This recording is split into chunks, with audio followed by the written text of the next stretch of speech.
अध्याय 61 जू परिवार की कुलमाता लियू दामा ने मैचमेकर ली के साथ हिसाब किताब तय करने की बात कही, लेकिन आधे रास्ते में ही उनका गुस्सा शांत हो गया और वह थोड़ा शांत हो गईं। अगर उसने वास्तव में मैचमेकर ली के लिए परेशानी खड़ी की और यह बात सामने आ गई, तो कौन जानता है कि लोग सोचेंगे कि वह अनुचित थी। फिर कौन अपनी एरनी के लिए विवाह का प्रस्ताव रखने का साहस करेगा। आखिरकार उसके अभी भी 2 बेटे थे जिन्होंने अभी तक पत्नियां नहीं ली थीं। ये भी संभव था कि शेन मियामियान ने गलती से किसी को दूसरा समझ लिया था। इसलिए अगर वह इस तरह मैचमेकर ली का सामना करने जाती तो ये बहुत आवेगपूर्ण होता। उसे पहले अकेले में जांच करनी चाहिए। ये ध्यान में रखते हुए लियू दामा घूमे और घर की ओर चल पड़े। गांव के प्रवेश द्वार पर उसकी मुलाकात एरनी और जियाओकुई से हुई, जो जल्दी में आ रहे थे। एरनी की चिंता इतनी गहरी थी कि उसके बालों से धुआं निकलना शुरू हो गया होगा। लियू दामा को वापस लौटते देख आखिरकार उसे राहत की सांस लेने का मौका मिला। माँ, तुम इतनी उतावले क्यों हो? एरनी ने पूछा। जब मैचमेकर्स मैच बनाते हैं तो उनमें से कौन दूसरे पक्ष की प्रशंसा नहीं करता है? अगर हमें लगता है कि कोई उपयुक्त नहीं है तो हम बस ये कह सकते हैं कि हम उन्हें पसंद नहीं करते हैं और आगे बढ़ना नहीं चाहते हैं, है ना? उद्धरण चिन्ह। मैचमेकर को सीधे तौर पर दोषी ठहराने से दूसरे लोग ये सोचेंगे कि बात फैलते ही वे अनुचित रूप से आक्रामक हो गए। क्या मैं सिर्फ आवेग में काम नहीं कर रहा था? लियू दामा ने शोक व्यक्त किया। लियू दामा जानती थी कि उसने पहले से कुछ भी नहीं सोचा था। एरनी ने हताशा से आह भरते हुए कहा, ये सौभाग्य की बात है कि पिताजी अंकल की मदद करने गए थे और अभी तक नहीं लौटे हैं, अन्यथा उन्हें निश्चित रूप से आपके बारे में कुछ पता होता। लियू दामा के जवाब देने से पहले एरनी ने जारी रखा, मैंने कल ही कहा था कि मुझे कोई चिंगारी महसूस नहीं हुई, लेकिन आपने और पिताजी ने जोर देकर कहा कि मैचमेकर ली ने जो कहा उसके कारण वह व्यक्ति अच्छा लग रहा था। लियू दामा ने बचाव करते हुए कहा, आपके पिता और मैंने सोचा था कि उनके परिवार की स्थिति अच्छी थी और वहां शादी करने से आपको अच्छा जीवन मिलेगा। अगर हमें पता होता कि वह ऐसा व्यक्ति है तो क्या आपको लगता है कि हम आपको बर्बाद कर देंगे? हमने सोचा था कि आप वास्तव में एक अच्छे परिवार में शादी कर सकते हैं, लेकिन कौन जानता था कि यह इस तरह से होगा। उसका हृदय आशा की एक किरण से चिपक गया। हो सकता है कि मियामियान ने उस व्यक्ति से गलती की हो। कल तुम्हारे पिता और मैं उनके गांव के पास जाकर पूछेंगे। अगर वे वास्तव में इतने बुरे लोग हैं तो हम संभवतः तुम्हें उस परिवार में शादी नहीं करने दे सकते। चलो इसके बारे में घर पर बात करते हैं। यहाँ इतनी ठंड है कि मौत हो रही है। जरा जियाओकुई को कांपते हुए देखो, एरनी ने कहा। एरनी को सड़क पर इस मुद्दे पर चर्चा करने की कोई इच्छा नहीं थी। ऐसा न हो कि कोई उनकी बात सुन ले और उनकी पीठ पीछे उनका मजाक उड़ाए। वह 18 या 19 साल की थी, एक ऐसी उम्र जब व्यक्ति आत्म जागरूक और घमंडी होता है। अपनी बेटी को इतना ठंडा देखकर लियू दामा का दिल उस पर आ गया और वह घर चली गई। पूरे समय अपने आप को बड़बड़ाने से रोक नहीं पाए। अगर आपके पिता को पता होता कि जू परिवार ऐसा ही है तो कौन जानता है कि उन्हें कितना गुस्सा आएगा। वह फुसफुसाई।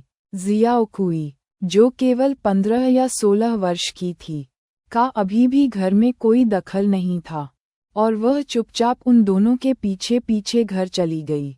बेटी की शादी कोई मामूली बात नहीं है।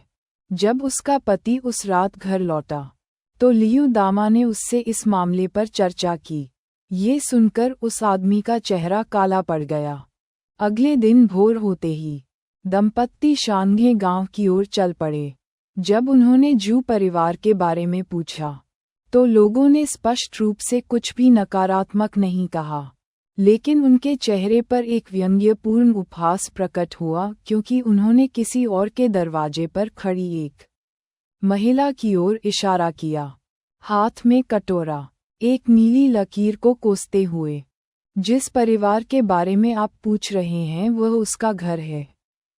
उद्धरण चिन्ह उद्धरण चिन्ह 18 पीढ़ियों तक किसी के पूर्वजों को शाप देने में सक्षम महिला की दृष्टि ने लियू दामा के पति को क्रोधित कर दिया। उसका चेहरा लोहे के नीले रंग का हो गया। उसने हड़बड़ाया, बाइक घुमाई और चला गया। लियू दामा इतनी गुस्से में थीं कि उन्होंने दोपहर का खाना छोड़ दिया।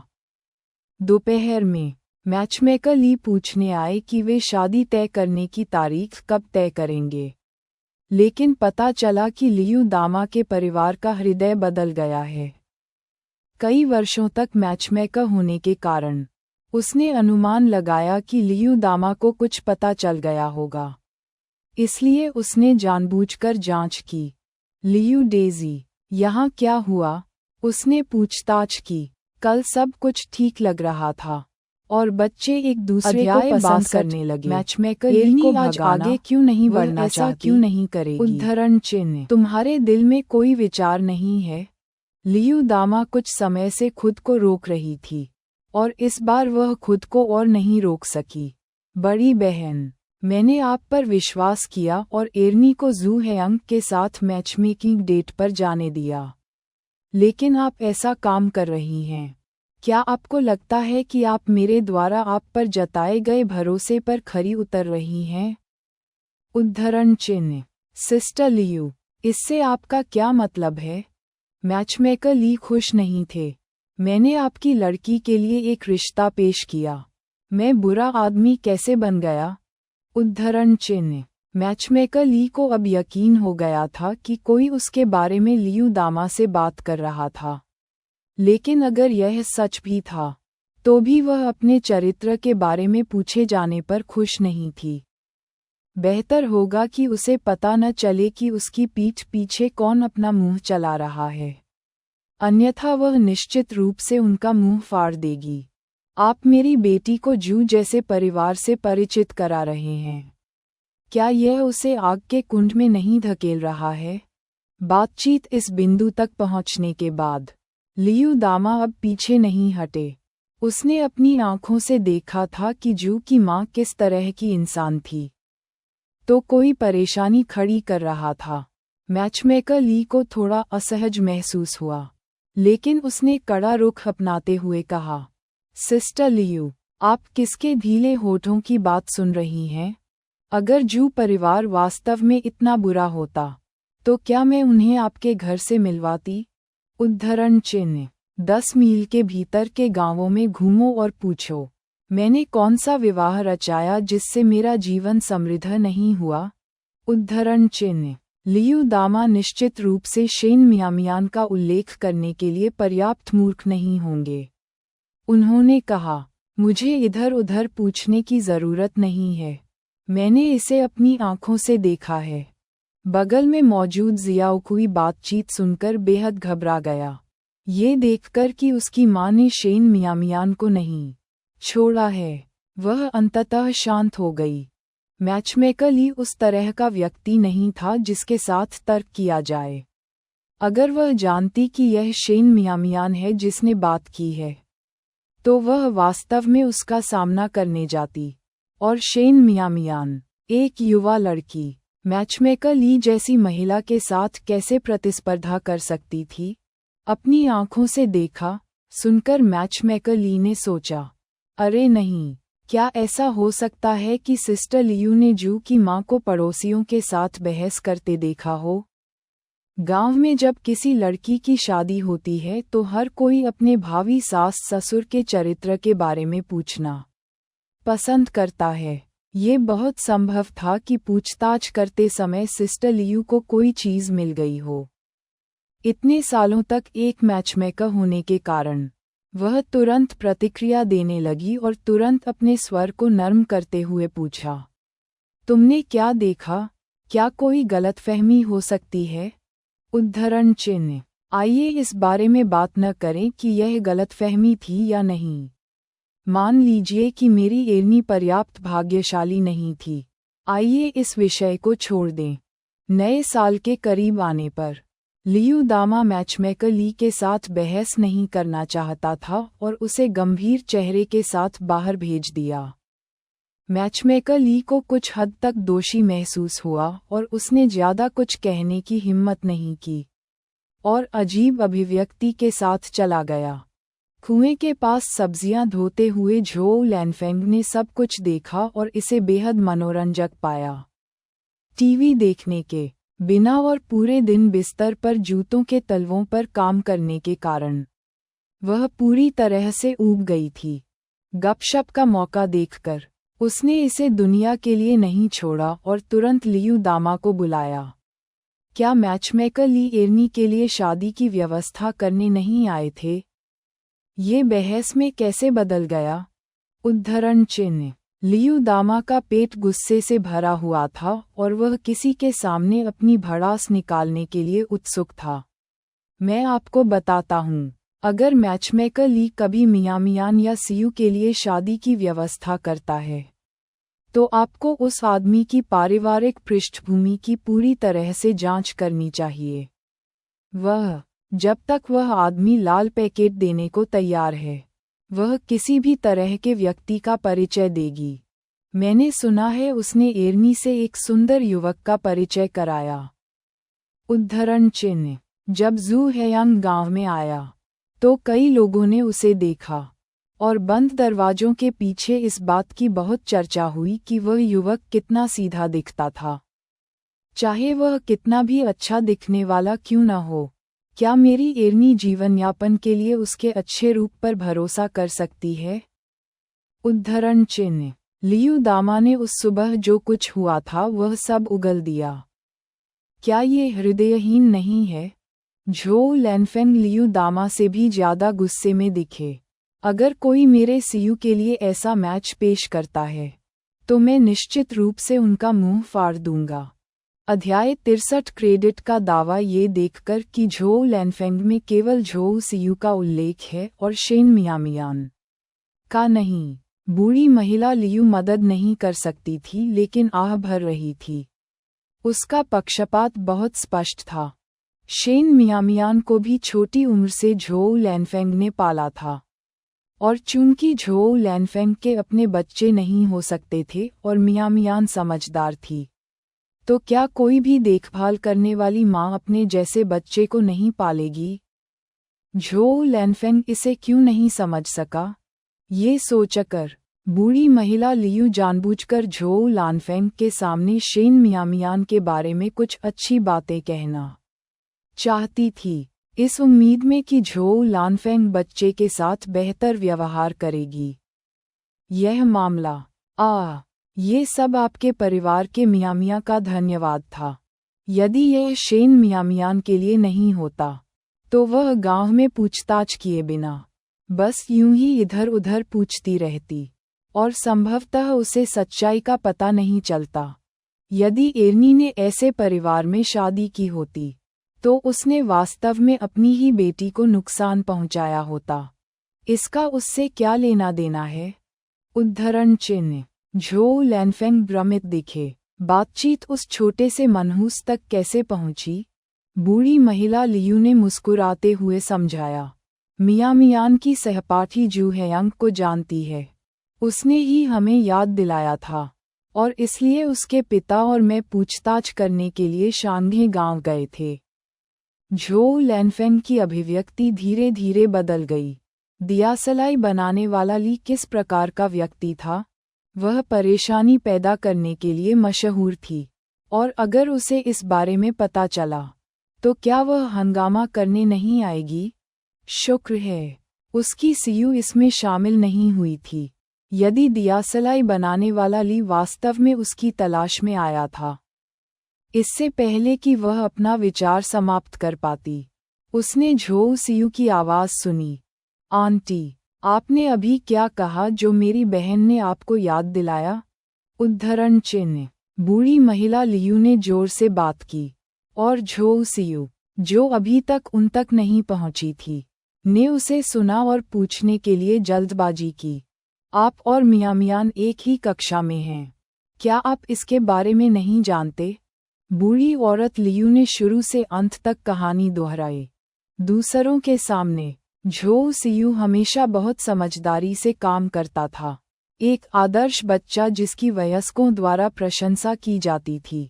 जब उसने सुना कि श्रेय लेने का मौका है, तो वह इसे कैसे चूक सकती थी? ओह, वह बात! उसने अचानक एहसास होने का नाटक किया। मुझे इसके बारे में अपनी बहन से पता चला। जू हेयंग एक अच्छा इंसान नहीं है। आंटी, आपको एर्नी से उसकी शादी नहीं करनी चाहिए। ये सुनकर कि झो सियू भी श्रेय की पात्र है, बूढ़ी महिला लियू ने तुरंत उसकी प्रशंसा की। एक व्यक्ति के रूप में झो लैनफेंग अच्छा नहीं था, लेकिन वह वास्तव में बच्चे झो सियू को पसंद करती थी। घर पर खरबूजे के बीज होने पर बूढ़ी महिला लियू घर के अंदर गई, कुछ को एक बैग में निकाला और उन्हें झो सियू और शेन मियामियान को खाने के लिए दिया। उस समय ग्रामीण लोगों की रहने की स्थिति खराब थी। किसी का पेट भरने में सक्षम होना पहले से ही पर्याप्त था। उन्हें बच्चों के नाश्ते के लिए अतिरिक्त पैसे कहाँ से मिल सकते थे? इसलिए खरबूजे के बीज जैसी साधारण चीज भी बच्चों की नज़र में एक खजाना थी, कुछ ऐसा जिसका आनंद वे केवल नए साल के दौरान ही ले सकते थे। धन्यवाद चाची। एक बार घर वापस आने पर झो सियू रसोई के चूल्हे के सामने बैठी, खुद को आग से गर्म कर रही थी और तरबूज के बीज तोड़ रही थी। अंदर से बेहद आत्मसंतुष्ट महसूस कर रही थी। दूसरी ओर झो लैनफेंग खाना पकाने के लिए बहुत चिंतित थी, इसलिए वह बैठ गई और बीज खाने में झो सियू के साथ शामिल हो गई। आपने दूसरे लोगों के व्यवसाय में हस्तक्षेप क्यों किया? उसकी बेटी जिससे शादी करेगी, वही उसका भाग्य होगा। मैं हमेशा आपके स्मार्ट होने की प्रशंसा करता हूँ। अब आप इतने मूर्ख कैसे हो गए? मैचमेकर ली जब चली गई तो किसी को जिंदा खाने के लिए तैयार दिख रही थी।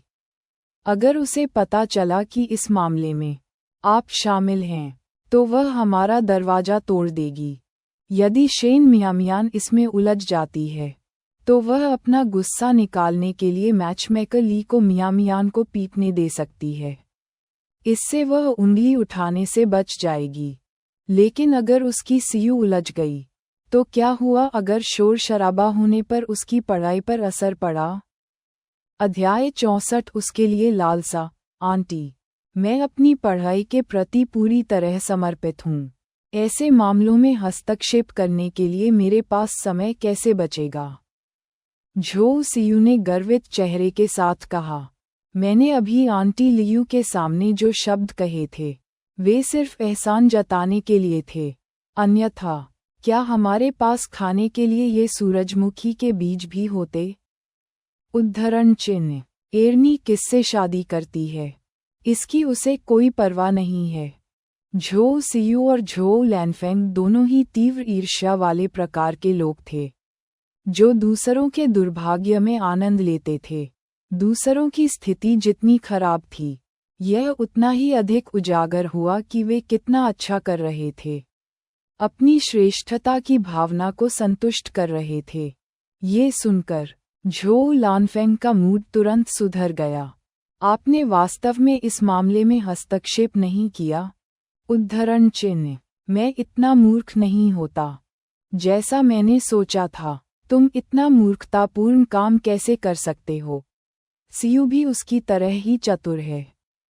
बेहतर महसूस करते हुए झो लैनफेंग ने सूरजमुखी के बीज तोड़ना बंद कर दिया और अपने हाथ में लिए बीजों को वापस बैग में रख लिया।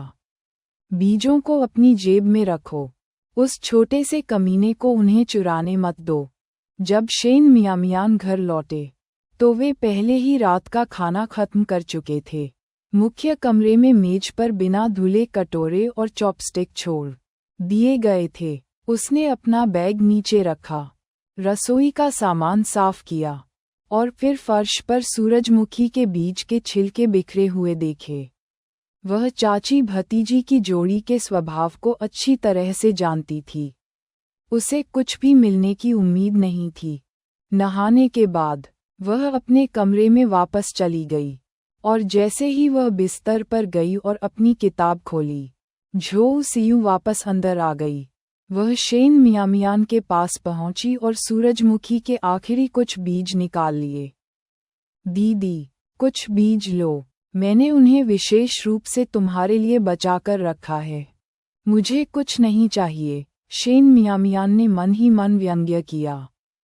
झो सियू हमेशा बिना किसी को पता चले उसी पुराने तरीके से उसे सहलाने की कोशिश करता था। आप सचमुच उन्हें नहीं चाहते? झो सियू ने एक बीज फोड़ा, जानबूझकर उसे ललचाया। वे 5 मसालेदार हैं, वास्तव में स्वादिष्ट हैं। जब मैं पढ़ रहा हूँ तो मुझे परेशान मत करो, शेन मियामियान ने चेतावनी दी। चूंकि उसकी चाची उसकी देखभाल कर रही थी और उसके चाचा घर पर नहीं थे, झो सियू को कोई चिंता नहीं थी और वह शेन मियामियान के नाराज होने से डरता नहीं था। उसने जोर देकर कहा, दीदी, आपने जू हेयांग के परिवार के बारे में कहाँ से सुना? क्या लू सियुआन ने ही आपको बताया था? उद्धरण चिन्ह। शानघे गांव उनके स्कूल से काफी दूर था और उनकी कक्षा में गांव से कोई छात्र नहीं था। शेन मियामियान अन्य छात्रों के साथ मेलजोल नहीं रखता था, इसलिए उसे संदेह था कि लू सियुआन इस मामले में शामिल होगा। जवाब देने के बजाय शेन मियामियान ने जवाब दिया, क्या बीज आंटी लियू के थे? उद्धरण चिन्ह। झो लैनफेंग काफी आलसी और कंजूस था। वह आमतौर पर ये स्नैक्स नहीं खरीदती थी, इसलिए जब झो सियू ने ये सवाल पूछा तो ये स्पष्ट था कि आंटी लियू ने बीजों की उत्पत्ति के बारे में बताते हुए उनसे बातचीत की होगी। गुस्से में झो सियू बिस्तर के दूसरी तरफ लेट गया। ये आपके लिए नहीं थे, ये मेरी चतुराई के लिए आंटी लियू का पुरस्कार थे। बंदर की तरह तेज उस डरपोक लड़की ने एक पल में बीज के स्रोत का अनुमान लगा लिया। अपने संदेह की पुष्टि होने पर शेन मियामियान ने उपहास किया। उसे नाश्ते की परवाह नहीं थी, वह बस झो सियू को याद दिलाना चाहती थी कि वह उसके सामने दिखावा न करे। झो सियू को सबसे ज्यादा नफरत शेन मियामियान के रवैये से थी, जिसने उसकी श्रेष्ठता की पिछली भावना को मिटा दिया था। उसने शेन मियामियान को धमकी दी। इस मैच के बारे में मैचमेकर ली ने चर्चा की थी। आपने दूसरों के लिए इसे खराब कर दिया। अगर मैचमेकर ली को पता चला तो आपके लिए आगे कोई अच्छे दिन नहीं होंगे। तो आप भी कुछ बीज प्राप्त करने के लिए इस मामले में शामिल हैं, है ना? उद्धरण चिन्ह। अपने पिछले जीवन में झो सियू अक्सर उन चीजों का श्रेय लेती थी जो उसने नहीं की थीं। इसलिए शेन मियामियान को यह अनुमान लगाने की जरूरत नहीं थी कि उसने आंटी लियू के सामने क्या कहा था। उस सर्वज्ञ दृष्टि ने झो सियू को दोषी बना दिया, लेकिन निश्चित रूप से वह इसे स्वीकार नहीं करेगी, और हठपूर्वक जवाब दिया, मैं इस मामले के बारे में कुछ नहीं जानती, और मैं जू हेयांग को भी नहीं जानती, इसलिए मुझ पर झूठा आरोप मत लगाओ। उसने मुट्ठी भर बीज शेन मियामियान के सामने रखे। ये आंटी लियू की ओर से आपका इनाम है। इतना कहकर उसने कंबल से अपना सिर ढक लिया और सो गई। स्थिति शेन मियामियान की थी, और अब उसने उसे बीज भी दे दिए थे, इसलिए किसी के पास उसे दोष देने का कोई रास्ता नहीं था। अध्याय 65। हेनान का प्रेम पत्र। अभी शाम के 8 बजे थे, और शेन मियामियान को अभी तक बहुत नींद नहीं आई थी। चूंकि अंतिम परीक्षा केवल 3 दिन दूर थी, उसे पढ़ाई के लिए अपने समय का सदुपयोग करने की आवश्यकता थी। वह अतीत में बहुत अधिक ज्ञान के मामले में पिछड़ गई थी, और हालांकि अब वह चीज़ों को जल्दी समझ सकती थी, फिर भी उसे कुछ नई सामग्री को समझने के लिए उदाहरण प्रश्नों को देखने की जरूरत थी। हेनान ने उसे जो किताबें दी थीं, उनमें से जो अधिक महत्वपूर्ण थीं, वह पहले ही पढ़ चुकी थी। केवल कुछ अन्य ही बचे थे, जैसे पाठ्येतर पढ़ने के लिए खरीदे गए। उसने उन्हें खंगाला और फिर बची हुई किताबों में से एक अंग्रेजी किताब ढूंढ निकाली। किताब नई लग रही थी, मानो उसे कभी पलटा ही नहीं गया हो। 21वीं सदी में बच्चे किंडरगार्टन में अंग्रेजी शब्दावली सीखना शुरू करते हैं, लेकिन 1980 के दशक में ये कुछ ऐसा था जो केवल मिडिल स्कूल में शुरू हुआ था।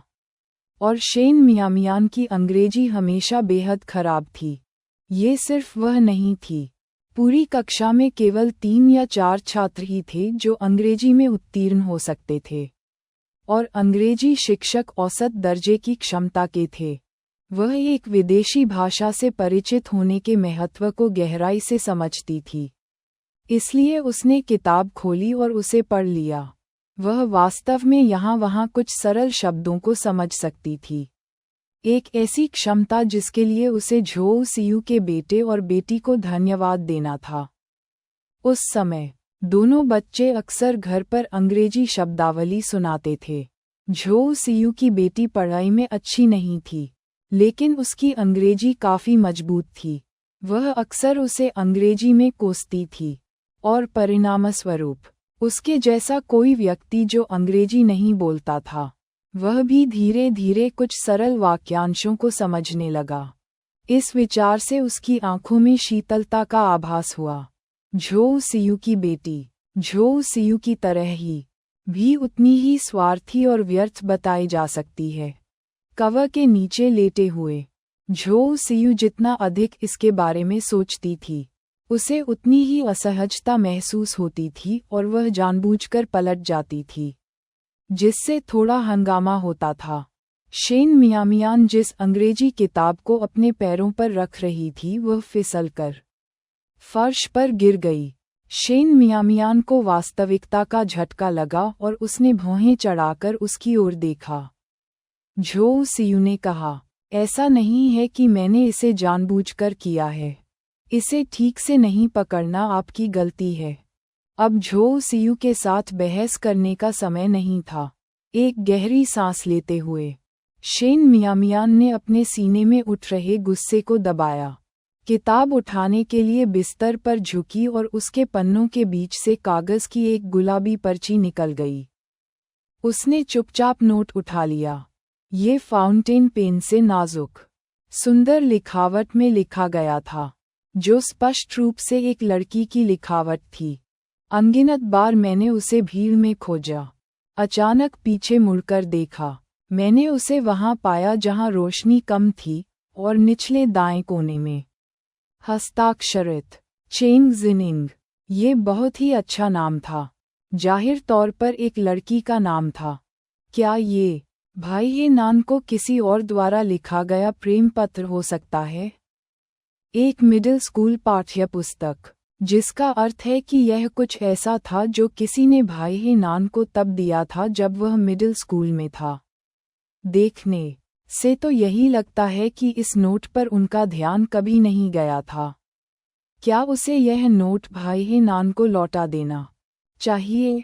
चेंग जिनिंग नाम की उस लड़की ने कभी सोचा भी नहीं होगा कि भाई हे नान ने कागज की यह पर्ची कभी नहीं देखी होगी। उसने संभवतः नोट के बारे में चिंता करते हुए कई दिन और रातें बिताईं। कुछ सोचने के बाद शेन मियामियान ने फैसला किया कि अगली बार जब वह हे नान को देखेगी तो वह उसे नोट के बारे में बताएगी। बाकी यह उसका कोई काम नहीं था। अपना निर्णय लेने के बाद उसने नोट को वापस अंग्रेजी किताब में रख दिया और अपने बैग में रख लिया ताकि अगली बार मिलने पर वह इसे भाई हे नान को आसानी से सौंप सके। सब कुछ दूर रखने के बाद वह सोने के लिए लेटी ही थी कि झोउ सियू के बदबूदार पैर उसकी बाहों में आ गए। झोउ सियू इन दिनों बहुत साफ सुथरी नहीं थी और जूते पहनने में असाधारण रूप से आलसी थी। वह बिस्तर पर जाने से पहले अपने पैर नहीं धोती थी और गंध बहुत अधिक सहन करने योग्य थी। परिवार की खराब रहने की स्थिति ने अतिरिक्त कंबल की अनुमति नहीं दी, इसलिए कोई अन्य विकल्प न होने पर उसने झोउ सियू के पैरों की ओर पीठ कर ली और यह सब सहन किया।